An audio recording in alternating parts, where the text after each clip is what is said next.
Brian dan Sally mengenyam pendidikan yang baik. Mereka bertemu dan akhirnya menikah. Mereka memiliki pekerjaan yang baik. Brian memiliki jabatan tinggi di sebuah perusahaan multinasional, berpenghasilan besar, mendapat fasilitas dari kantor berupa mobil dan rumah. Mereka sangat menikmati hidup. Sering nongkrong bersama di coffee shop sepulang kantor, nonton di bioskop, mampu membeli baju dan tas yang matching, dan pergi berlibur sesekali. Tapi, kenyataan sebenarnya tidaklah demikian. Utang kartu kredit mereka terus menumpuk tak berujung. Setiap akhir bulan merasa kehabisan uang. Mereka memiliki barang-barang bagus, tetapi tabungan masa depan kacau balau. Brian dengan mudah membeli ini, tapi bukan ini.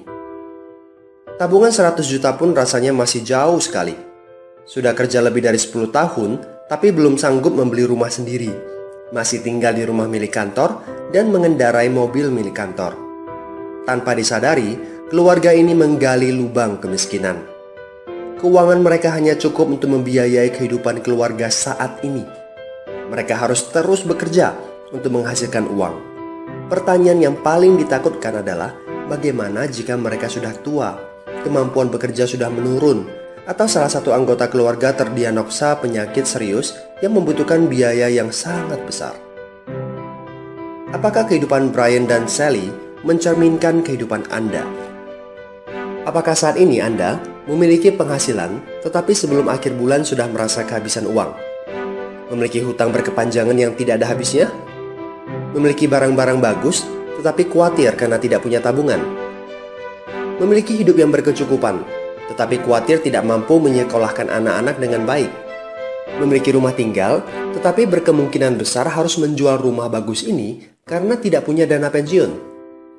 Jika Anda menjawab ya pada salah satu saja pertanyaan tadi, saatnya untuk memperbaiki diri.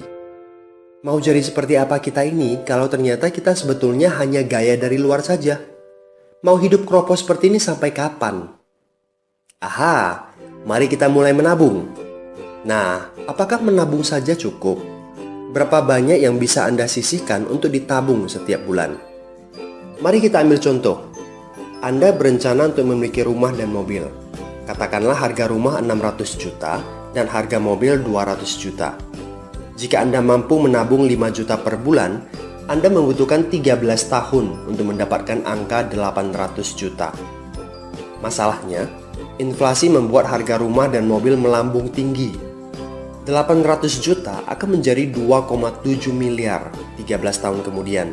Jika kita asumsikan rata-rata kenaikan barang 10% per tahun. Ini masih soal impian untuk membeli rumah dan mobil. Padahal, masih banyak kebutuhan lain yang perlu dipersiapkan jika ingin hidup lebih baik. Bagaimana dengan persiapan dana hari tua? Agar di saat tua dan tidak sanggup bekerja lagi, Anda punya tabungan yang cukup untuk kebutuhan sehari-hari. Asuransi untuk keluarga? Dana pendidikan untuk anak-anak?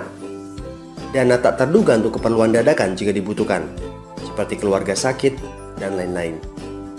Artinya, Anda perlu lebih banyak uang untuk ditabung.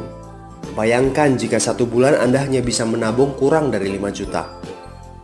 Sudah jelas, jika langkah Anda hanyalah menabung, Anda seperti sedang menggali lubang kemiskinan. Hal utama yang perlu Anda lakukan adalah meningkatkan penghasilan Anda. Anda mungkin bertanya bagaimana saya bisa melakukan itu dengan segala kesibukan yang saya miliki sekarang. Apakah saya bisa tetap mencari income tambahan di luar sana tanpa mengganggu pekerjaan utama saya? Seandainya bisa, apa yang bisa saya kerjakan saat ini? Nah, langkah pertama yang perlu Anda lakukan saat ini adalah menghubungi teman yang menunjukkan video ini kepada Anda. Dia punya akses untuk jawaban dari pertanyaan Anda.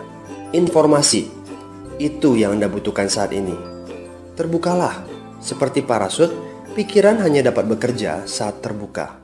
So, segera hubungi teman Anda dan dapatkan video informasi berikutnya.